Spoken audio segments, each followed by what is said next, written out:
Olá, eu sou a Vera Lima, sou jornalista e você está no Direito Pode, o podcast do mundo jurídico. Hoje, pessoal, nós estamos recebendo aqui a doutora Bruna dos Santos. Ela é advogada, atua em São Paulo. É educadora financeira, mas na advocacia ela atua muito na área do direito de família e perspectiva de gêneros, certo? Certíssima. Me explica uma coisa. Direito de família, qual que é o conceito ou aquilo que você segue, só para a gente explicar sem o juridiquês? Direito de família são as ações que envolvem as relações familiares. Guarda, alimentos, divórcio. A gente também sempre vê o direito de família conectado com demandas que envolvem inventário, doação, tecnicamente chamado de direito das sucessões, mas que está ali abarcados para simplificar para o nosso cliente.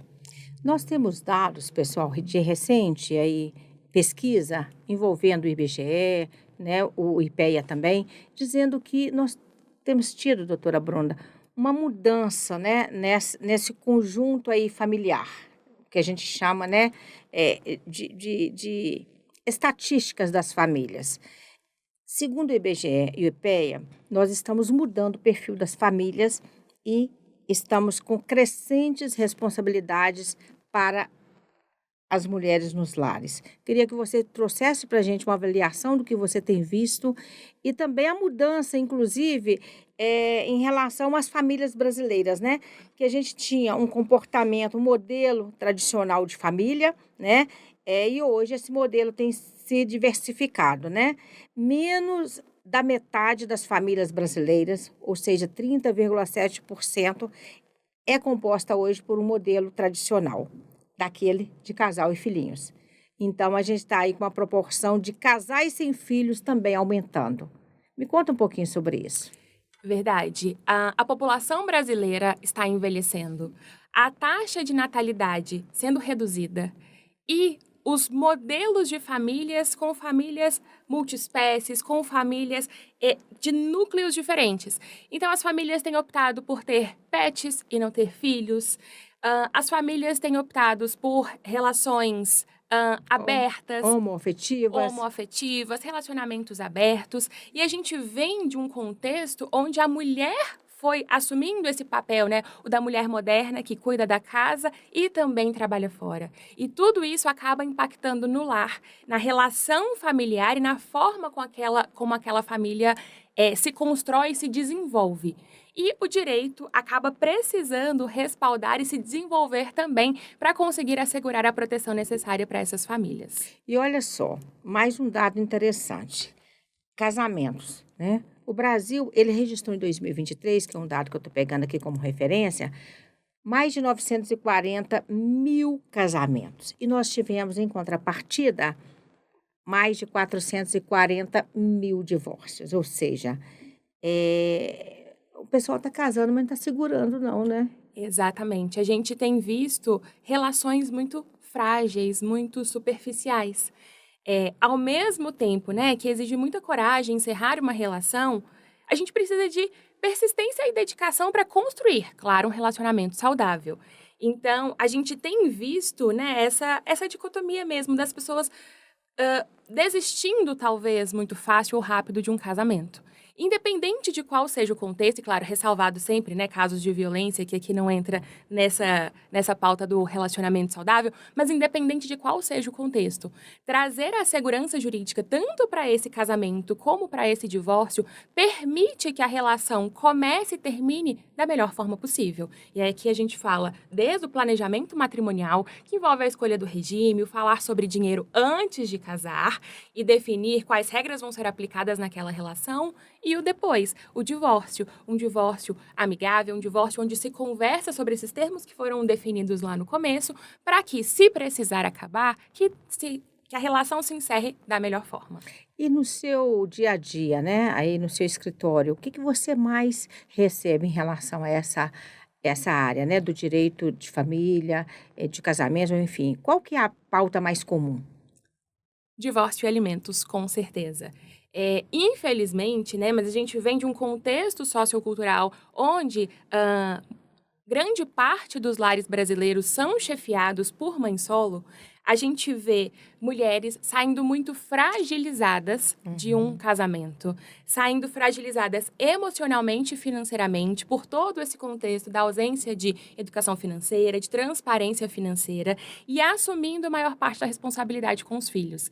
Muitas vezes essa mulher cansada, só querendo recomeçar, acaba abrindo mão do patrimônio para não entrar numa briga. Principalmente quando a outra parte coloca os filhos, infelizmente, também como uma moeda de troca. Sim. Eu vou pedir guarda compartilhada, eu vou pedir que a convivência paterna seja XYZ, ou eu vou pedir que o lar de referência seja o meu.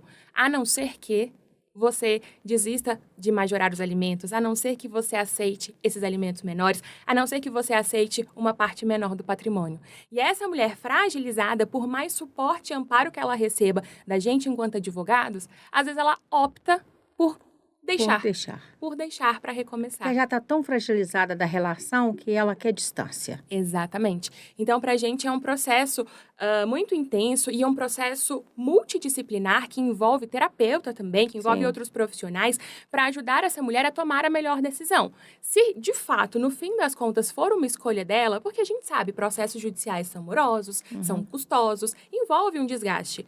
Mas para que ela consiga pensar e repensar se realmente é uma escolha ou se ela só precisa, assim, de um fôlego, se recuperar emocionalmente, se fortalecer um pouco mais para conseguir correr atrás apenas dos próprios direitos. Com certeza. Você falou aqui da questão alimentar, então eu imagino que, assim, é difícil até de pensar, né, que o homem, ele não queira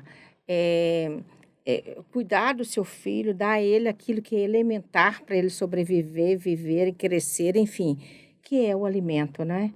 E você vive muito no dia a dia essa polêmica? Muito. Difundiu-se, né, que 30% do salário mínimo é a pensão para um filho. Pois é. E as pessoas creem que está escrito na lei, está escrito em pedra que é. Mulher, não é.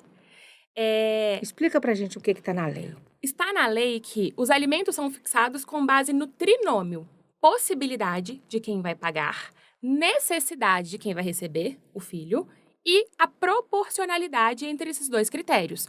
Ou seja, é sempre analisado no caso a caso. Quanto custa a vida dessa criança? E quanto custa não apenas em termos de alimentação ou despesas básicas, mas saúde, farmácia, lazer. Os pais são responsáveis pelo desenvolvimento emocional, intelectual da criança, pelo bem-estar dela, muito além da sobrevivência. Então, esse valor é considerado, somado à capacidade financeira de quem vai pagar, para então encontrar um valor justo. Só que, como a gente tem, né, essa cultura somada, às vezes, à falta de responsabilidade dos genitores, a gente acaba caindo nessa falácia e as mães ficam sobrecarregadas. Por isso que eu trago muito a perspectiva de gênero para a minha advocacia. A gente está brigando pela aplicação do protocolo de perspectiva de gênero, porque a gente vê na prática a mulher sofrendo essa sobrecarga. Porque ela não vai deixar, de fato, o filho desamparado, mas também não é justo que ela pague essa conta sozinha. Com certeza. Nós temos aqui também, gente, uma outra informação interessante. Olha, em 2023, nós tivemos 81% dos divórcios na modalidade judicial, 18% extrajudiciais. Eu queria que a doutora Bruna explicasse para a gente a diferença de um e de outro. O divórcio extrajudicial é aquele em que a gente faz de comum acordo no cartório. É mais rápido, é mais célere, é menos burocrático. A gente formaliza esse acordo, leva para o cartório e em semanas a gente consegue resolver.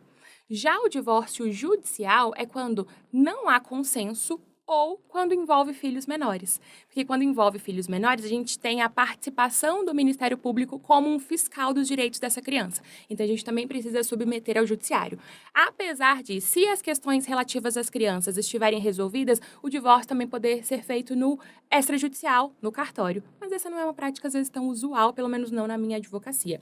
Então, o judicial, a gente submete ao juiz, ou quando não há concordância, ou quando há concordância, mas existe filhos menores. E aí, quando não há concordância, quando é litigioso, um sustenta os seus pontos, os seus argumentos e comprova tudo aquilo que está dizendo, o outro também, e aí cabe ao juiz decidir. Nós temos informações do IBDFAM, pessoal, de que 75% dos casos de mediação familiar no Brasil envolvem disputas sobre a guarda e a visita de filhos. Como é que é isso no seu dia a dia? Muito polêmico? Exatamente. Muito polêmico. Porque, de novo, a gente vem com esse aspecto da sobrecarga. É impossível dividir exatamente o tempo dos pais com a criança. E esse é um ponto que precisa ser considerado até mesmo nas despesas. Porque se um vai ficar mais tempo, ele tem essa responsabilidade a mais. Então, ele tem menos tempo, inclusive, para se dedicar ao mercado de trabalho. Para além disso, o divórcio, relações familiares, questões familiares envolvem o emocional. E se o emocional não tiver superado, essas questões, elas acabam sendo refletidas nas decisões que precisam ser tomadas. Então, a gente tem esse aspecto emocional muito forte e sempre né, na maioria dos casos, foi a pessoa que quis pedir o divórcio. E se a outra não conseguiu processar essa informação, qualquer coisa é um motivo de discussão. Ah, mas eu vou pegar 5 horas. Não, é melhor 6 horas. Ah, mas vai ser na porta da escola. Ah, não, é melhor na minha casa. Então, cada detalhe que precisa ser ajustado num plano de convivência, a depender, né, de como essa relação acabou, de quem está mais fragilizado, também se torna um ponto de discussão. Então, o valor dos alimentos e a forma como vai se dar a convivência do genitor não guardião ou que não tenha o lar de referência, realmente é um trabalho que exige muita minúcia. E no nosso escritório, a gente pratica uma advocacia muito artesanal, onde a gente escuta as pessoas, então Sim. a gente escuta as partes. O que você quer? Qual que é o melhor cenário para você? O que você quer? E aí a gente faz o filtro para tentar afastar o emocional e mostrar que eles estão indo para um lugar Sim. comum, que é o bem-estar Que é dos o filhos. bem-estar dos filhos, que é muito importante, porque afinal de contas, essa criança ela vai crescer saudável, né, menos problemática se ela tiver ali uma relação familiar ajustada, equilibrada, não é Com mesmo? certeza. E aí, para a gente finalizar, doutora Bruna, nós estamos aqui conversando, pessoal, no Direito Pode, com uma especialista na área do direito de família, com aí um foco, com uma ênfase na questão também da Perspectiva de gênero. perspectiva de gênero. E aí é sobre isso que eu queria falar com você. O direito de família, ele vem evoluindo e ele passou por muitas transformações aí desde o século XXI. Nós temos hoje, então, o reconhecimento de configurações familiares diversas, união estável homoafetiva, nós temos a multiparentalidade. E aí eu queria dizer para você e também te perguntar, né, à luz aí da nossa Constituição, dos preceitos da dignidade da pessoa humana, como é que você vê a evolução desse direito e se você, no seu dia a dia, tem encontrado, né, barreiras ou menos dificuldades para exercer o direito e ter o respeito das pessoas umas para com as outras? Com certeza, a gente enfrenta barreiras porque a sociedade ela evolui primeiro e o direito precisa sempre acompanhar. E muitas vezes o judiciário ele não está preparado para acompanhar aquela demanda que já aconteceu. Seja porque ele não tem referência, não tem parâmetros, né? E aí é quando a gente cria jurisprudências, seja pelas crenças de quem está ali à frente do julgamento. E por mais que se exija, né, a imparcialidade, naturalmente, o juiz responsável pela causa, ele tem as suas convicções, ele tem a sua forma de enxergar o direito. Então, sim, barreiras a gente enfrenta, e é para isso também que a gente tem as esferas recursais, para conseguir, e os advogados, né, são os agentes que levam essas novas situações ao judiciário, que provocam, que contribuem para essa evolução e para essa transformação. Se a lei ainda não está conseguindo amparar essas novas demandas, que a gente crie precedentes, que a gente crie jurisprudências, que a gente crie entendimentos que protejam as relações familiares. Porque o nosso objetivo é isso, proteger, trazer segurança para as famílias e para essas relações. Gente, momento de abrir a cabeça. Então, vamos entender o seguinte: quando eu estou falando de direito de família, com a perspectiva aí das configurações familiares, né, das transformações que esse direito vem sofrendo, né, ao longo dos tempos, o que é importante a gente ter como eh, um parâmetro legal. Eu vou dizer até mais, um parâmetro de respeito. Eu queria que você deixasse aquela mensagem final. Olha, eu estou no direito de família e eu gostaria de dizer para vocês essa mensagem. Eu sou uma advogada familiarista que pratica uma advocacia com perspectiva de gênero. E se tem um conselho que eu posso te dar é que a ignorância não é uma bênção quando se trata dos seus direitos. Então, busque se informar, busque conhecer, porque quando você está amparada pela lei, quando você conhece os seus direitos, você se torna capaz de exigi-los. Maravilha, gente. Anote aí, doutora Bruna dos Santos, essa é especialista em direito de família, esteve aqui conosco no Direito Pode, falando também do direito na perspectiva de gênero. Eu gostaria que, se você achou interessante esse material, compartilhe com outras pessoas que também podem usufruir dessa informação. Curta, compartilhe, dê aquele like aí para nós, coraçãozinho na tela, é tudo de bom. @Bruna dos Santos, para você acompanhar essa advogada porreta que está aqui com a gente. Veio lá de São Paulo, passou por Minas Gerais e veio tomar café aqui no Estúdio 321 e gravar esse podcast com a gente.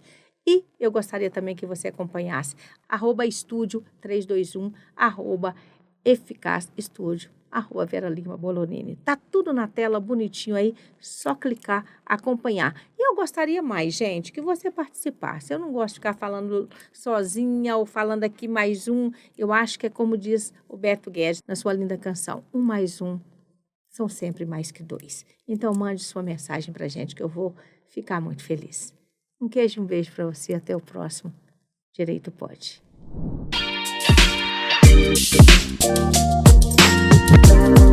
Thank you.